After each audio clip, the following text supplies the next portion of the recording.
Bonjour Eric. Bonjour Ludivine. Alors après le nouveau restaurant scolaire l'année dernière, l'aire de loisirs de la Blanche Bannière vient d'être inauguré en juin. Que signifient ces moments pour toi? C'est des moments importants. On coupe le ruban. Le ruban dans la ville du ruban. Alors c'est un moment où on retrace un petit peu tout. Notre arrivée ici à la mairie, le lancement du projet et l'inauguration, c'est la fin du projet. Et là on se projette sur autre chose, c'est l'utilisation que va avoir cette salle, les aires de loisirs.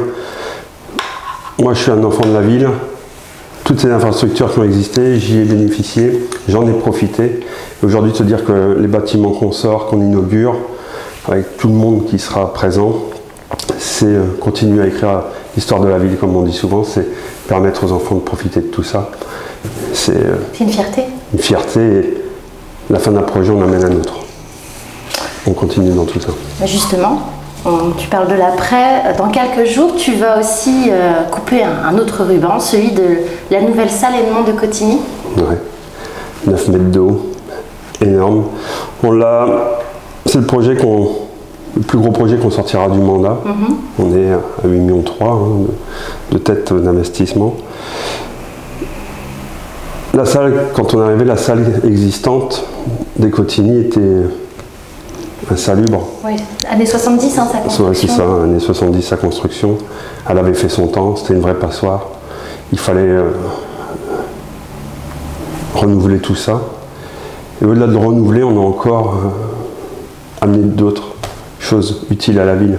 Un point repas pour les enfants, un clubhouse pour nos associations. Et on a repensé à tout de cette salle. On y a fait une salle multisport, 9 mètres de haut pour nos joueurs de badminton. Enfin voilà, c'est une vraie salle. Quand on arrive, en plus devant, il y a le dojo aussi qui est à 400 mètres carrés pour le judo. Aujourd'hui, quand on arrive devant cette salle, c'est magnifique. Puis tu l'inaugures une année particulière? C'est une année particulière, l'année des Jeux Olympiques. Et c'est aussi les 100 ans de la médaille d'Edmond des Cotigny. Voilà, ouais, la salle des Cotigny. Un symbole. On est dans le symbole, ouais. On va en profiter. Cette salle, elle a aussi des choses en plus, notamment en matière environnementale. Oui, on a du toit végétalisé, de la récupération des eaux. Voilà, on a vraiment lancé, comme on l'a fait pour le restaurant aussi. Hein. Le restaurant aussi, on a eu les préverts, hein, comme on dit, parce qu'on s'était lancé justement dans le développement durable. Voilà, vous continuez votre engagement en la matière. Voilà, c'est ça, exactement. Alors, un autre projet, le marché public pour la reconstruction du clubhouse de la CSC a été attribué. Ouais. Et l'ordre de service de commencement des travaux a été transmis aux entreprises. Ça y est, c'est lancé, enfin. Oui. Février 2022, hein, il me semble, tempête au Nice. Oui.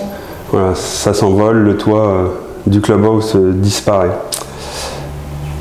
Ça a été une galère, 2022 pour notre club de football, hein, on le sait. En plus, c'était l'année où on ne pouvait pas sortir le budget, tout était lancé. Donc 2023, on s'est vite attaché à vouloir lancer quelque chose, de recréer un nouveau clubhouse. On a discuté avec la présidence du club, en leur proposant justement d'amener le clubhouse plus sur la route de Lincel plutôt que sur le terrain d'honneur où il était positionné avant. Parce que voilà, il y a un vrai complexe à faire là-bas. Le clubhouse va y être implanté. On s'est retrouvé à quelques difficultés.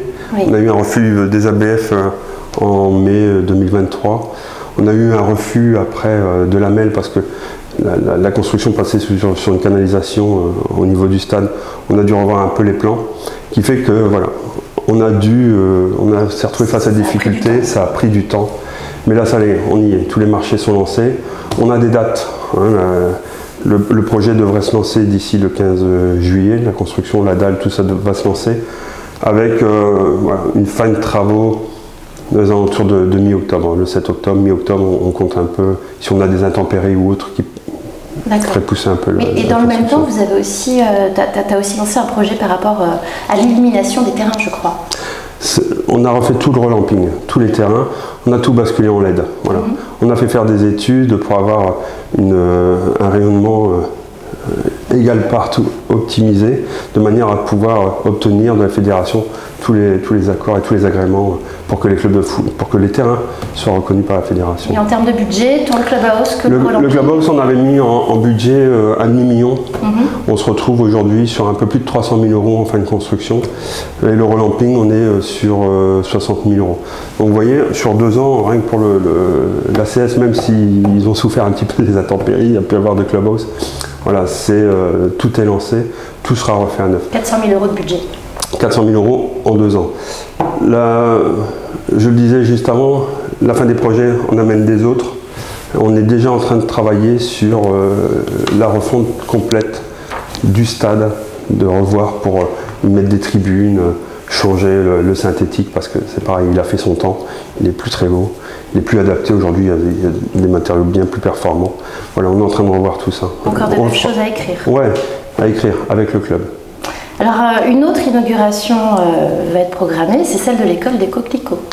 Les coquelicots, ouais. Ceci est un gros sujet. Hein. On a encore travaillé sur le sujet en début d'année, puisque j'ai informé le directeur des services de l'éducation nationale qu'il n'y aura pas de fusion, voilà, comme ça pouvait se dire. Je lui ai confirmé que je ferai une école. Hein. On a beau dire ce qu'on veut, je le répète, je le dis, nous ferons une école. On a pris un peu plus le temps là encore aussi, parce que on se lance sur un bâtiment qui fonctionnera 50 ans, voire plus. Et on veut toujours s'inscrire dans le développement durable, et on s'est aperçu qu'on pouvait avoir des financements assez importants si on s'inscrivait dans le développement durable.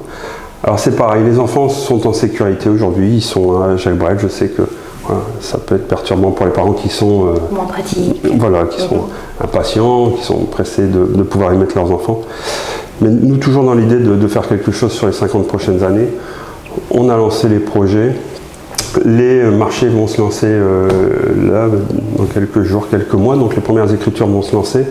Voilà, on va s'inscrire aussi sur le développement. On a demandé le poste de direction, donc le poste de direction a été ouvert pour les coquelicots. Donc il y aura une directrice à Jacques Brel, voilà. Une directrice pour l'école des coquelicots. Voilà, ce qu'il n'y avait plus. Hein, ce qu'il y avait plus. Voilà, à ta demande d'ailleurs. Voilà, on l'a fait avec le DAZEN en février dernier. Donc voilà, on continue le projet. J'espère un début de construction l'année prochaine, c'est sûr. Restons prudents. Restons prudents parce que je ne sais pas quel délai ça peut prendre. J'ai pas de date et c'est pas moi qui gère ça, mais allez, sur une fin du premier semestre, j'en serai content. D'accord. Et ce projet d'école, il va ressembler à quoi? Tu l'as présenté aux parents On l'a présenté. On a relancé là, encore des architectes dessus. Comme on a repris un peu le temps et qu'il fallait revoir encore sur... on a relancé quand même les architectes dessus. On avait une première esquisse de quelque chose qu'on avait pu présenter aux parents. Et on pourra peut-être même leur présenter un deuxième projet, un troisième peut-être, et de voir avec eux ce qui pourrait... Oui, donc toujours dans la concertation avec les utilisateurs. Oui, bien sûr, c'est tout l'enjeu. C'est de se dire, aujourd'hui, voilà, on a repris un peu le temps pour le développement durable, on va le faire correctement, ça nous laisse encore quelques mois qu'on a relancé les architectes dessus. D'accord. Alors restons à Sainte-Marguerite, puisque dès ton élection, en juillet, dans fin d'année 2020, tu mets fin à la construction de logements qui était prévu juste à côté de l'église, sur un espace vert.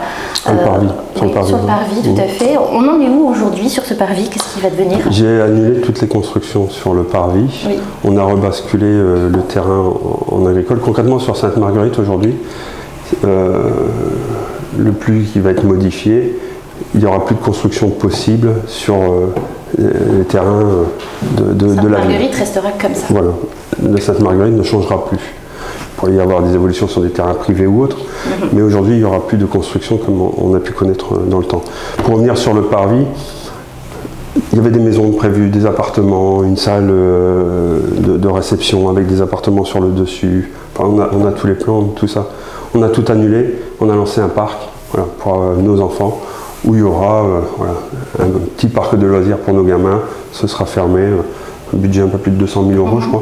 Oui. On espère qu'on va pouvoir l'inaugurer d'ici fin d'année. Avec le comité? Avec le comité de Sainte-Marguerite qui est vachement impliqué dans tout ça. Une participation de la MEL, je crois même, sur ce... Oui, 30 000 € je crois sur les plantations, sur l'accompagnement qu'on peut avoir. On a de la chance, on a toujours eu de très bons accompagnements par la MEL, sur tous nos projets. Tant pour le parvis du restaurant, ils nous ont toujours accompagnés sur tout. Et donc, pour conclure sur tous ces sujets, sur le ruban, les rubans dont on parlait tout à l'heure. Le ruban, qu'on parlait tout à l'heure, mais on pourrait avoir plusieurs sortes de rubans parce qu'il y a encore des projets. On parlait des rubans, mais voilà, le ruban de promenade. Oui. On est en train de voir aussi tous les plans.